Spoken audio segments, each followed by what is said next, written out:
There are so many different places to put a compressor pedal on your pedal board, and there are so many different ways to use it. So I asked Reddit, what's the best way to use a compressor pedal? And I got a lot of interesting answers. I love this one where it says, I added a compressor to my board to signal to other guitarists that I know what I'm doing, and in parentheses, I don't. This guy says, always on, baby, no idea what it does. Another person said it goes on reverb.com because it didn't have a light and never knew if it was on or off.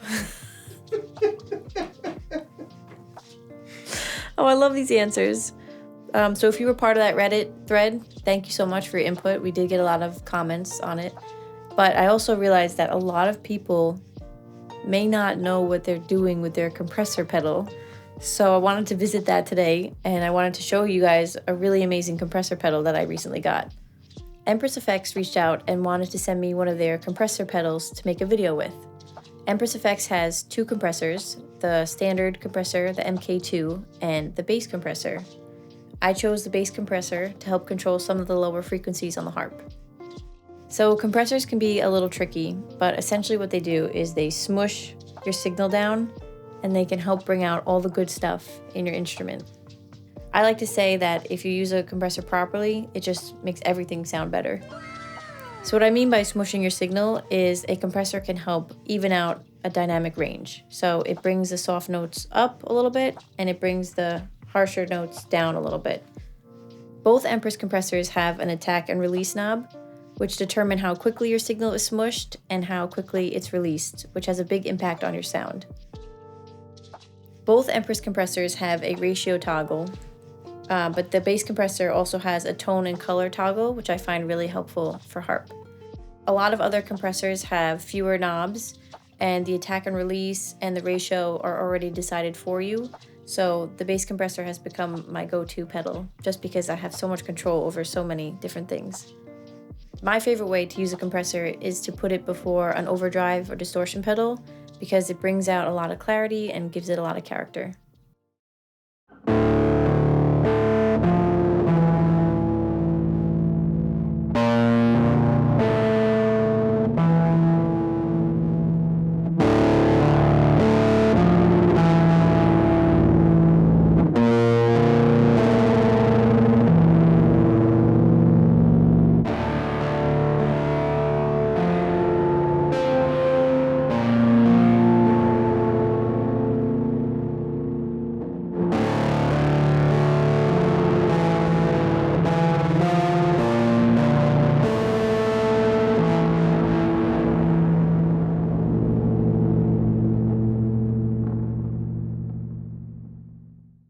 Placing a compressor after an effects pedal can help bring out some of the details. Like if you're using a delay pedal, such as Echo System, it can make those delay trails feel a little bit longer, a little bit brighter, and just help bring out clarity.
So what I think is the most special thing about the Empress Bass Compressor is that it has this tiny little input for sidechaining.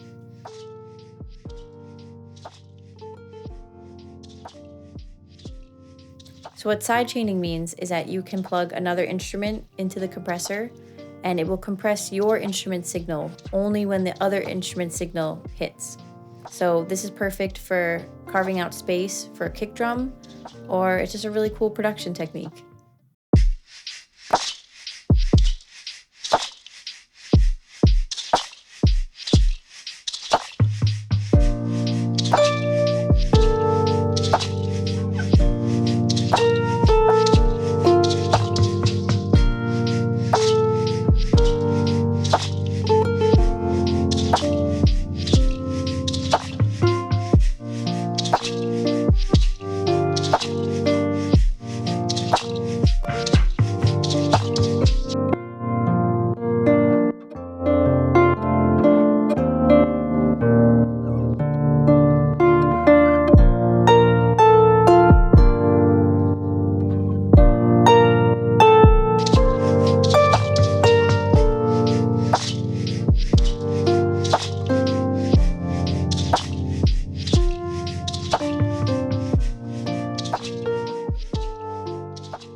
So now we're going to think a little more outside the box with the Empress Bass Compressor. We're going to make some sounds that you may not typically associate with a compressor pedal. We're going to make it sound a little more overdriven, a little more distortion-y, and we're going to turn a digital delay into something more gritty and less clean.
So now we're going to see how crazy this thing can really get.